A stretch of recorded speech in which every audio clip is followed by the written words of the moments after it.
with a grateful heart, give thanks to the Holy One. Give thanks because He's given Jesus Christ, His Son. Give thanks with a grateful heart. Give thanks to the Holy One. Give thanks because He's given Jesus Christ. Exode 20, verset 17. Il est écrit ceci dans ma version. Tu ne convoiteras point la maison de ton prochain, c'est-à-dire quelqu'un qui vit autour de toi. Tu ne convoiteras point la femme de ton prochain, ni son serviteur, ni sa servante, ni son bœuf, ni son âne, ni aucune chose qui appartienne à ton prochain. Alléluia. La Bible nous parle de ne pas convoiter. Beaucoup argumentent en leur faveur que les 10 commandements sont passés, mais je pense que les 10 commandements ne passeront absolument jamais. Jésus disait, je suis venu pour accomplir la loi, mais la loi ne résidait pas seulement dans les 10 commandements. Les 10 commandements englobaient toutes choses. L'application des 10 commandements faisait partie du quotidien. Alléluia. La Bible parle ici de la maison du prochain. Et le Seigneur voulait avertir, rappelons-nous le contexte historique et géographique. Lorsque les 10 commandements ont été donnés à Moïse, Moïse ne se trouvait pas à la terre promise. Moïse et les enfants d'Israël étaient au bas du mont Sinaï, et Moïse était monté, et tout le monde voyait comment l'éclair et le feu, les tonnerres étaient en train de se produire au-dessus de la montagne. Et le peuple, à ce moment-là, c'était un peuple nomade. Ils étaient en mouvement. Ils vont devenir sédentaires plus tard, ils vont s'installer à la terre promise. Mais à l'heure où Dieu parle, ils sont encore nomades et ils sont dans le désert. Mais Dieu, sachant cela, il préparait son peuple un jour. Lorsqu'ils vont s'asseoir dans cette terre promise, il savait qu'il y avait plusieurs peuples là-bas. Et un des éléments caractéristiques du peuple qui était là-bas, c'était la convoitise. Alléluia. J'étais encore en train de préparer ce message et je jouais un peu à l'internet pour voir certaines réalités de l'Afrique. Et j'ai remarqué qu'il y a beaucoup de convoitises dans le végétarien, c'est-à-dire la musique, le cinéma, toutes sortes de sports, il y a beaucoup de convoitises. Alléluia. Je me suis posé la question, pourquoi est-ce que les gens veulent tellement convoiter? Mais lorsque Dieu parlait, il a parlé à un peuple pour les préparer, parce que là où il devait arriver, il y aura beaucoup de convoitises. Alors il les a avertis que vous ne devez pas faire attention à ce que le prochain a ou le voisin a, mais vous devez faire attention sur vous-même. La convoitise est basée surtout sur le matériel. C'est comme ça que l'homme, tel que Dieu le parle ici, il dit, tu ne convoiteras pas la femme de ton prochain. Il cite les serviteurs, la servante, il cite le bœuf, l'âne, et ni rien qui soit à ton prochain. Dieu savait qu'à ce temps-là, la richesse d'un homme était mesurée sur base de bétail qu'il avait. Donc l'âne ou le bœuf était la richesse de ce peuple-là. Alléluia. Le prochain avait comme richesse ou comme force ses travailleurs. Évidemment, sa femme, c'était le diamant ou la plus grande richesse qu'un homme pouvait posséder ou peut posséder jusqu'à ce jour. Alléluia. Dieu savait que regarder à la femme d'autrui, c'est toucher le cœur du trésor de l'autre. Et ça amène beaucoup de problèmes. Il savait aussi que si je vais toucher à la richesse d'autrui, je risque d'avoir la mort. Alors il a dit aux enfants d'Israël que vous allez vivre différemment. Et il nous rappelle ce soir que nous, chrétiens, nous devons vivre différemment. Alléluia. Nous devons vivre une vie qui ne convoite pas. Notre regard doit être porté sur Dieu et sur nous-mêmes. Nous ne devons pas aller dans la concurrence ou se mesurer aux gens. Alléluia. Il y a quelques années, la concurrence était entrée dans le milieu des immigrants dans cette ville où les gens commençaient à se mesurer. Je me rappelle une fois, j'étais à Londres, on m'a amené dans un anniversaire. La porte s'ouvre, quelqu'un prend sa chaussure, il jette dans la maison alors qu'il n'est même pas encore entré. Alléluia. Il voulait nous faire voir combien coûtait cher sa chaussure. Et voilà, dans la fête, l'homme passe, il tombe sur moi. Je dis, mais qu'est-ce qui se passe? Ah, mais ces habits aussi, ça coûte trop cher, c'est trop lourd. Je n'arrive pas à le contrôler. Alléluia. Parce que nous devons faire toujours la concurrence aux autres hommes. Mais l'Éternel dit clairement, si toi, tu es chrétien, tu ne dois pas convoiter. Amen. La définition de convoiter, c'est que c'est désirer quelque chose à quoi nous n'avons pas droit. Et sûrement, ce que nous n'avons pas droit, c'est le bien matériel ou la richesse de l'autre. Alléluia. Si nous rentrons en arrière, nous allons voir que Dieu a insisté. La femme est parmi les choses dont le voisin ne peut pas convoiter. Mais Dieu avait déjà donné aussi une loi pour la femme de l'autre, en disant, tu ne commettras pas d'adultère. Alléluia. La femme, c'est l'élément le plus précieux ou la richesse de quelqu'un.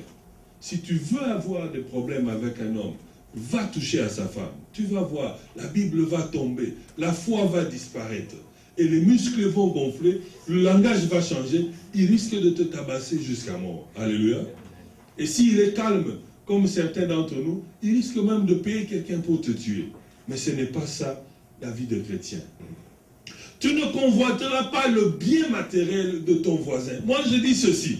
Si un jour, un de mes frères ici dans la salle devient millionnaire, moi, je serai le premier à me réjouir. Parce que si je vais à la banque pour demander un crédit, on me dit, nous avons besoin de quelqu'un qui peut signer et montrer que dans son compte, il a 30 000 $. Moi, je veux venir sur le frère millionnaire. Je dis, mais ça, ce n'est pas un problème. J'ai mon frère qui est millionnaire. Je l'appelle au téléphone et dis, frère, est-ce que tu ne peux pas seulement signer ici? Alléluia. Je ne veux pas bouffer ces millions directement, mais indirectement, je veux en profiter. Mais si je le combats pour qu'il ne devienne pas millionnaire, et lui et moi, nous ratons. Alléluia. Les gens se combattent parce qu'ils convoitisent les autres. Ils ne veulent pas que quelqu'un ait quelque chose de bon parce que lui, il n'en a pas. Alléluia. Nous sommes des égoïstes. Nous voulons s'accaparer de tout. Absolument tout ce qui est bon, on doit citer notre nom. Et c'est comme ça que le monde commence à nous manipuler. Amen. Les éléments cités dans ce verset d'Exode 20, verset 17, nous montrent que l'homme a toujours tendance à envier ce qui ne lui appartient pas et surtout ce à quoi il n'a pas droit. Vous savez, quand nous étions à l'école, il y a un écrivain qu'on appelait Alphonse Daudet. Et ce type a écrit un livre que j'ai beaucoup aimé parce qu'on devait le mémoriser, c'est La chèvre de M. Séguin. Un jour, la chèvre s'est promenée, et la chèvre s'est rendue compte que de l'autre côté, dans la ferme à côté, l'herbe était tellement verte. Mais dans cette ferme-là, il n'y avait pas de chèvres, il n'y avait que des loups. Alléluia. La chèvre est rentrée chez Séguin pour dire, écoutez, mon maître, moi, je dois partir. Alléluia. Vous avez sûrement remarqué que tout ce que l'autre met comme habit, c'est toujours joli.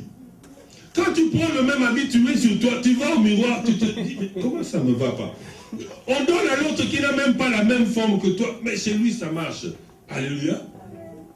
Lorsque l'autre lave sa voiture, c'est toujours plus brillante. Lorsque une autre personne fait quelque chose, ça semble toujours meilleur. Alors ça rend une confusion au milieu de nous. Ceux qui ont grandi avant nous disaient que tout ce qui brille n'est pas de l'or. Alléluia. M. Séguin a eu un problème avec sa chèvre. Et ceci résume en caricature la nature de l'homme. Nous aimons toujours regarder à côté. Nous aimons toujours regarder à droite. Alléluia. Amen.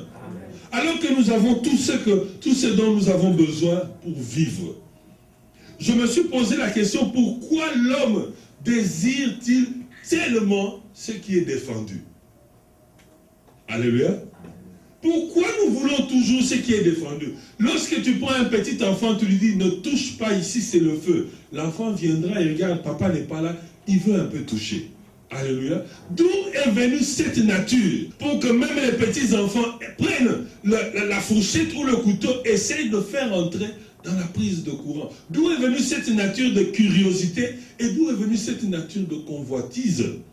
Je me suis rendu compte en lisant la Bible, le tout premier livre de la Bible dans Genèse, chapitre 3, verset 1, je crois que j'ai trouvé peut-être la réponse là-bas. Voici ce que Genèse 3, 1 me dit. Le serpent était le plus rusé de tous les animaux des champs que l'Éternel avait fait. Donc, le serpent a été créé par l'Éternel. Amen.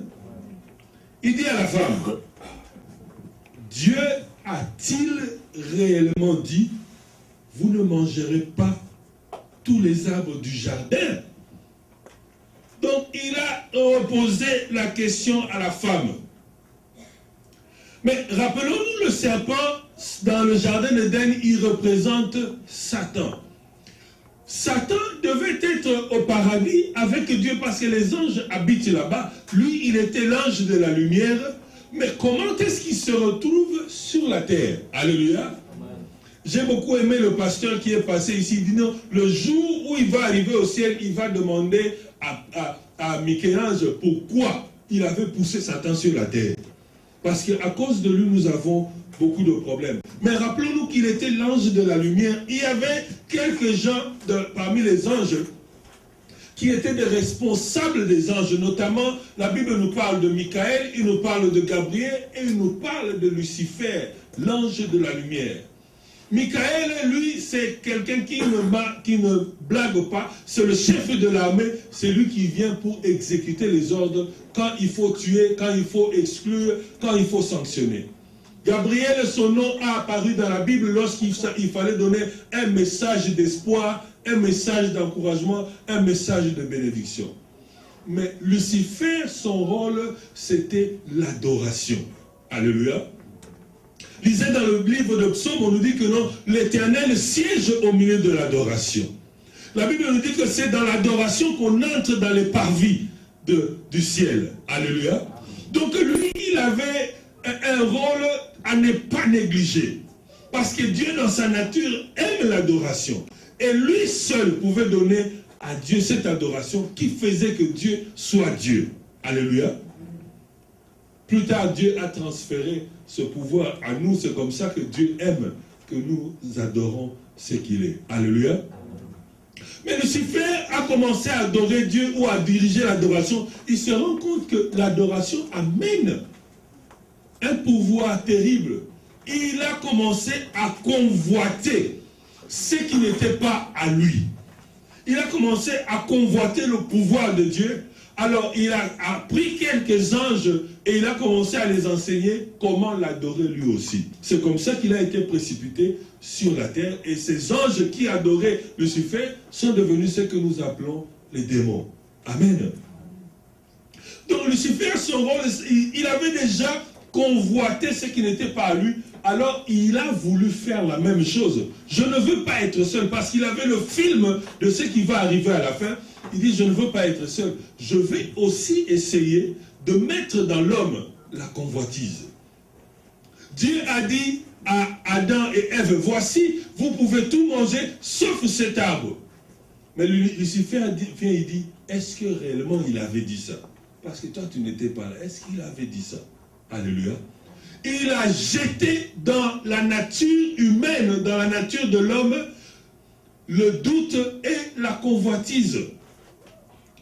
Mais Jésus est venu, il est mort sur la croix. La convoitise dont l'ennemi a injecté dans notre vie a touché la partie spirituelle et a touché la partie émotionnelle. La Bible nous dit que Jésus est mort sur la croix afin que toi et moi nous soyons sauvés. Sauvés par la mort de Jésus, c'est la partie spirituelle seulement. La partie émotionnelle, toi et moi, nous devons travailler dessus jusqu'à la fin de nos jours. Alléluia. Dans la partie émotionnelle, dans notre partie émotionnelle, il y a encore la convoitise. Dans la partie spirituelle, c'est déjà parti parce que toi et moi, nous ne pouvons pas convoiter ce qui appartient à Dieu. Car nous n'avons pas ce niveau-là. Mais dans la partie émotionnelle, qui est la convoitise vis-à-vis de mon prochain, il y a encore cette maladie et ce problème. Alléluia. Nous devons continuer à travailler sur nos émotions pour enlever la convoitise. Nous devons continuer à poser des actions chrétiennes afin de cultiver une habitude biblique et à la fin, peut-être développer un caractère positif. Un caractère pour encourager les uns et les autres. Un caractère pour encourager les autres. Alléluia. Nous devons nous contenter de ce que nous possédons et ce que nous pouvons obtenir à travers nos droits. Nous avons le droit d'obtenir ce que Dieu veut, mais nous ne devons pas convoiter ce que Dieu a donné à l'autre. Amen. Dieu a mis les hommes avec des limites. Il a donné à chacun un don de limite. En lisant 1 Corinthiens 12, là où Paul parle des dons, je n'ai pas vu le don de limite, mais il y a quelques années ou quelques temps, on avait prêché sur le don de limite ici. Nous sommes limités, pas parce que nous sommes faibles, nous sommes limités simplement parce que Dieu veut, à travers cela, te faire montrer que tu dois dépendre de lui et aussi tu dois dépendre des autres. Alléluia. Tu dois recevoir un peu d'aide des autres, mais tu dois totalement dépendre de Dieu. Nous ne sommes pas limités pour le plaisir d'être limités. Dieu a fait que toi et moi nous soyons limités afin que tu dépendes de lui. Alléluia. Si j'avais tout, pourquoi je chercherais Dieu? Beaucoup ont cherché à emmagasiner de l'argent et je me suis rendu compte un jour, un homme dans la Bible a dit « Vanité des vanités, tout est vanité ». Ce type était milliardaire à ce temps-là. Il n'y a pas longtemps, j'ai suivi l'interview d'un des milliardaires d'ici aux États-Unis. Il a dit, tu sais, quand tu montes finalement, il n'y a rien au sommet. Quand tu es arrivé là-bas, il dit finalement, il n'y a rien au sommet. Parce que le désir de suicide est toujours dans moi. Le désir de voler est toujours dans moi. Le désir de faire du mal est toujours dans moi. Je croyais peut-être qu'avec l'argent, tous ces désirs allaient partir. Alléluia. Mais ce n'est pas parti. C'est toujours en moi. Nous sommes limités parce que nous devons dépendre de Dieu. L'apôtre Paul nous dit ceci dans Philippiens 4, versets 11 à 12. Philippiens 4, versets 11 à 12. Je ne dis pas cela en raison de mes besoins, car j'ai appris à me contenter de l'état où je me trouve. Je sais vivre dans l'humiliation et je sais vivre dans l'abondance. En tout et pour tout, j'ai appris à être rassasié et à avoir faim, à être dans l'abondance et à être dans la disette. Alléluia. L'apôtre Paul s'est rendu compte après toutes ces années. Il ne voulait pas dire ça parce qu'il avait besoin que quelqu'un vienne à son secours. Mais il reconnaît que dans nous, il y a des besoins. Dans toi, il y a des besoins. Dans l'homme, en général, il y a des besoins. Tout le monde, un jour, s'il veut acheter une voiture, il cherchera à acheter la meilleure voiture possible. Mais les ressources sont limitées. Alléluia. Les gens se sont assis et ont réfléchi sur ce problème de besoins et de ressources. C'est pour cela qu'aujourd'hui, il y a même une science qui étudie cela. C'est les sciences économiques. L'apôtre Paul dit qu'il a appris à se contenter. Il a essayé de poser des actions positives et il a essayé de développer une habitude biblique. Enfin, il a développé un caractère positif, un caractère de contentement. Il a essayé de se contenter de ce qu'il a. Ça ne veut pas dire que tu ne dois pas chercher à aller ailleurs ou tu ne dois pas avancer socialement. Ça veut seulement dire que Dieu, en te créant, il a mis un plan sur toi et tu as le droit de marcher dans ce plan-là. Dans ce plan-là, il y a tout ce dont tu as besoin pour vivre sur la terre. Mais la plupart du temps, nous voulons quitter notre plan pour aller sur le plan de l'autre. Alléluia. Lorsque tu vas sur le plan de l'autre, tu deviens quelqu'un qui convoitise. L'apôtre Paul dit encore qu'il sait vivre dans l'humiliation. L'humiliation, ce n'est pas la honte, mais c'est lorsqu'il n'a pas le moyen, lorsque j'ai perdu mon travail, lorsque je n'ai rien, je sais toujours vivre dans le Christ. Je ne veux pas aller commencer à mendier dans la rue, mais je veux rester dans la confiance de Dieu, car le plan de Dieu est toujours sur moi. J'ai perdu le travail, mais le plan de Dieu, je ne l'ai pas encore perdu.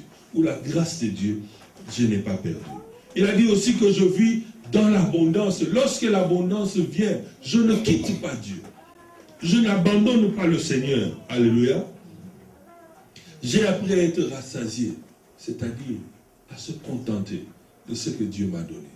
Si le Seigneur te donne quelque chose à ton niveau, contente-toi de cela. Prie Dieu pour qu'il avance encore la chose. Mais ne commence pas à convoiter le voisin.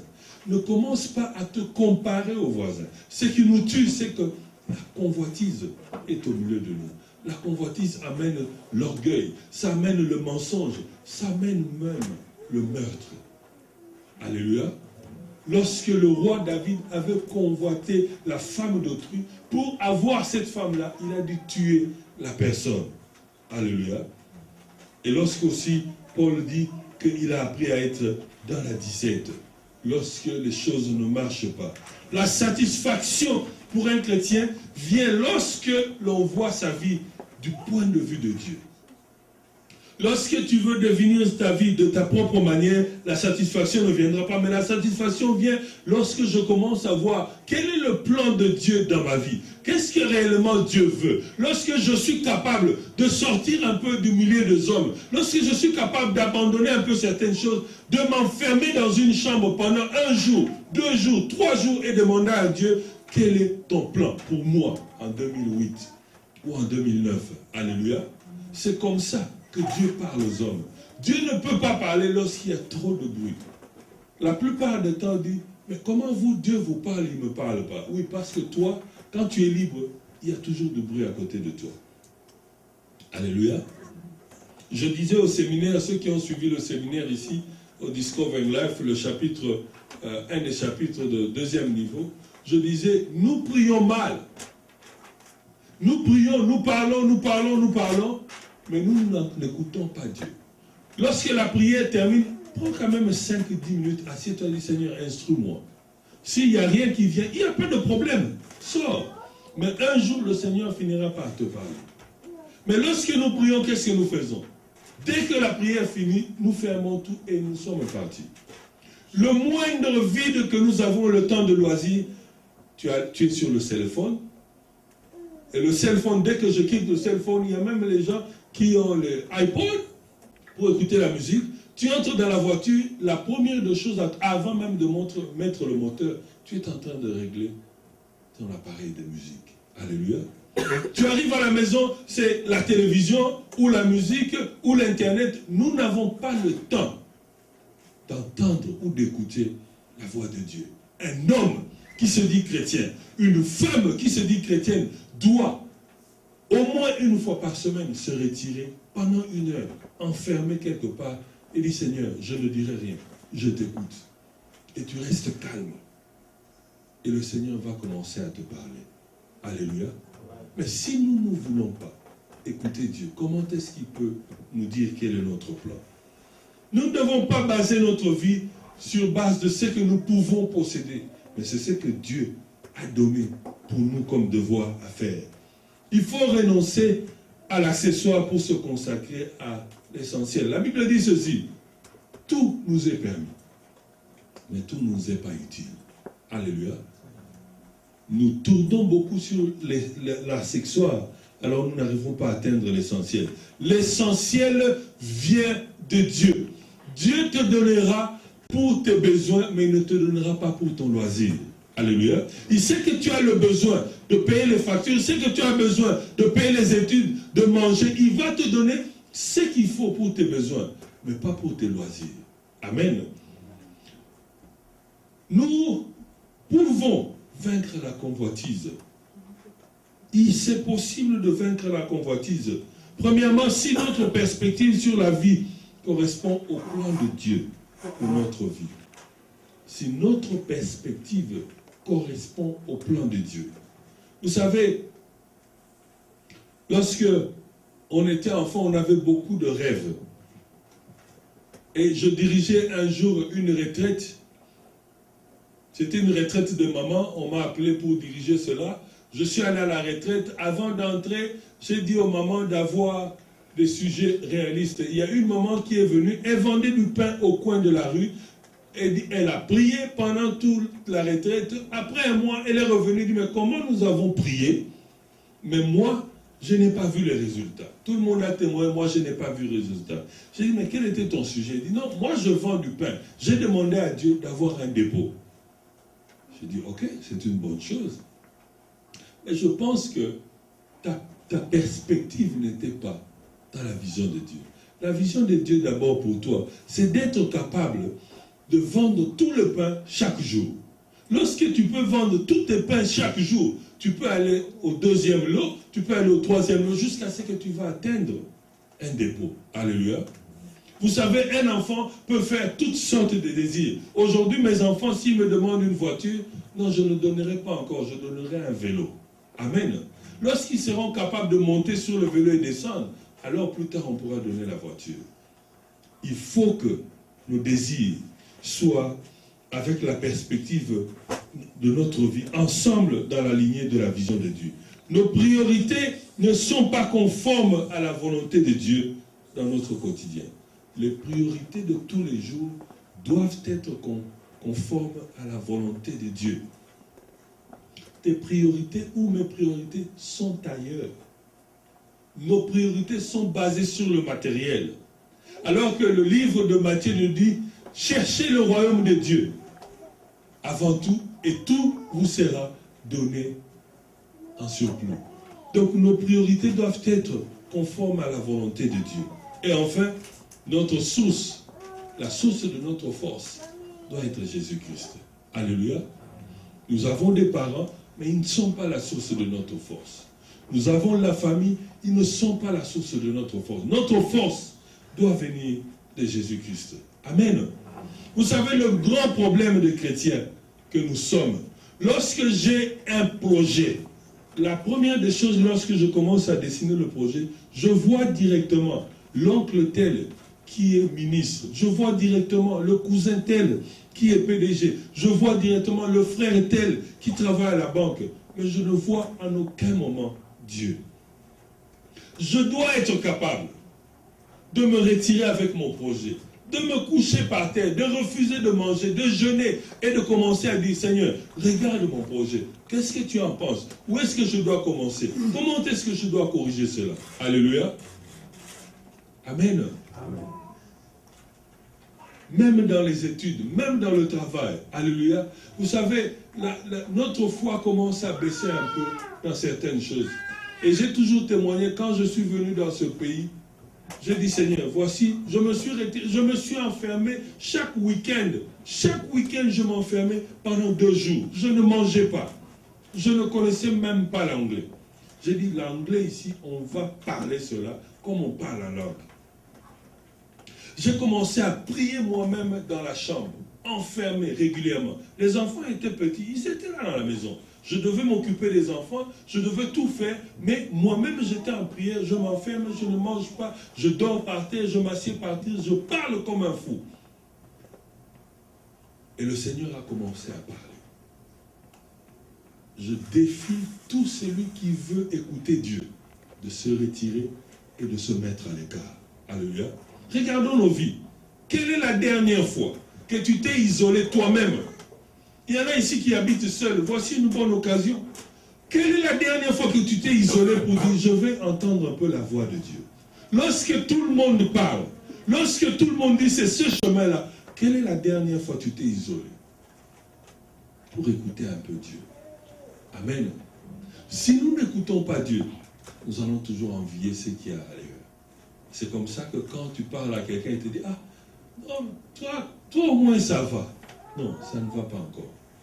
Parce que moi aussi, je suis en train de continuer à prier. Amen. Moi aussi, je suis en train de continuer à chercher. Alléluia. La convoitise. Dieu est contre cela. nous n'en sortirons que lorsque nous allons mettre Dieu dans nos vies, dans nos priorités et dans nos projets. Il n'y a pas un Dieu pour l'Afrique, il n'y a pas un Dieu pour l'Amérique, il n'y a pas un Dieu pour l'Europe. C'est le même Dieu.